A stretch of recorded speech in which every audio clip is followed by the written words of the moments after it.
दुनिया में शराबबंदी के जरिए किसी समाज, राज्य, देश का लोगों का भला हुआ है, ऐसा कोई पॉलिसी लेवल पे कोई प्रमाण, कोई एविडेंस नहीं है। ठीक।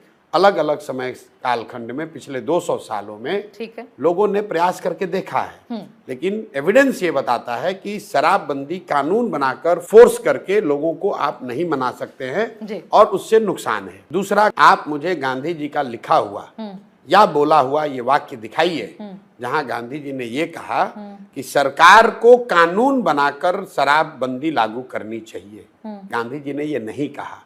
गांधी जी ने ये कहा कि सरकारों को ये प्रयास करना चाहिए कि समाज में शराब का प्रचलन न बढ़े।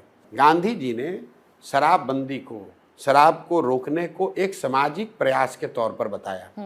गांधी जी ने साथ में ये भी कहा शाकाहारी बनो, जिसका मतलब है कि गांधी जी के आधार पर आप देश में कानून बना देंगे कि जो नॉन वेजिटेरियन है उसको जेल में डाल दिया जाएगा। तीसरी बात, मान लीजिए कि शराबबंदी के कुछ फायदे हैं, मान लीजिए, तो फायदे तो तब होंगे ना जब शराबबंदी लागू होगी। बिहार में शराबबंदी लागू है कहाँ? शराबबंदी के नाम पर शराब की दुकानें बंद हैं, होम डिलीवरी चालू है। आप पटना में आई हैं, आप जिस ब्रांड को अगर आप चाहती हैं आप पटना में फोन करके घर पे बुला लीजिए, मंगा लीजिए। हो क्या रहा है? दुकानें बंद हो गई और घर घर शराब माफिया ने होम डिलीवरी चालू कर दी और 20,000 करोड़ का राज्य का नुकसान होने लगा। बिहार जैसे गरीब राज्य को 20,000 करोड़ का रेवेन्यू का हर साल नुकसान हो रहा है और ये पैसा जा कहाँ रहा है? ये पैसा जा रहा है शराब माफिया के पास, भ्रष्ट अफसरों के पास, नेताओं के पास। और शराबबंदी लागू भी नहीं है। आपने कहा महिलाओं को बड़ा कष्ट हो गया, ये हो गया। शराबबंदी जब से बिहार में लागू हुई है 8,50,000 से ज्यादा उसमें केस रजिस्टर हुए हैं। 6,36,000 से ज्यादा केसेस में कॉग्निजेंस लिया गया है और 1,23,000 से ज्यादा लोग आज भी जेल में बंद हैं। जरा आप अपने रिसर्च टीम को बोलिए, आंकड़े निकलवाइए कि जो 1,23,000 आज भी अंडर ट्रायल हैं या ट्रायल भी नहीं शुरू हुआ, ये किस जाति, किस समुदाय, किस वर्ग के लोग हैं?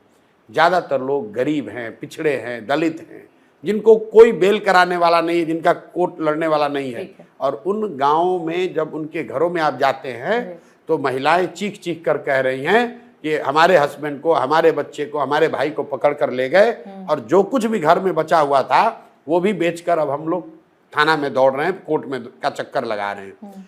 जन सुराज क्या कह रहा है कि भाई जब शराबबंदी लागू करा ही नहीं पा रहे हो तो इस ढकोसला कानून को हटाएंगे, रेगुलेटेड शराब बिके और शराब के बिकने से जो रेवेन्यू आए वो नेताओं की सुरक्षा और तामझाम पर खर्च ना हो, सड़क, बिजली, पानी के लिए भी ना खर्च हो। जो भी पैसा शराब के बिक्री से आए वो पैसा सिर्फ और सिर्फ बिहार में बच्चों की शिक्षा के लिए खर्च किया जाए।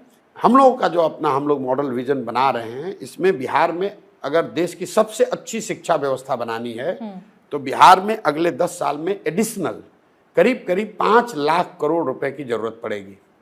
5 लाख करोड़ रुपया अगर हम लोग सिर्फ और सिर्फ शिक्षा पे खर्च करेंगे तो बिहार के हर प्रखंड में कम से कम 4 से 5 नेतरहाट या उससे बेहतर विद्यालय बनाए जा सकते हैं। ये 5 लाख करोड़ रुपया आएगा कैसे? शराबबंदी हटाएंगे और हर साल जो 20,000 करोड़ रुपया मिलना है इसको अगले 20 साल के इनकम को सिक्योरिटाइज करके उस पैसे को रेज किया जाएगा और उस पैसे को 15 साल से कम उम्र के बच्चों के पढ़ाई पर खर्च करेंगे। बिल्कुल विजन साफ है। अब अगर किसी ये सब सुनने के बाद भी अगर कोई वोट नहीं देना चाहता, न दे।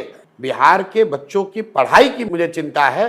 मैं शराबबंदी के बहस में पढ़ना नहीं चाहता हूं और मैं सिर्फ ये झूठी बात नहीं कहना चाहता हूं कि शिक्षा सुधार दूंगा। कैसे सुधार दोगे? पैसा चाहिए, साधन चाहिए, उसके लिए प्रोग्राम चाहिए।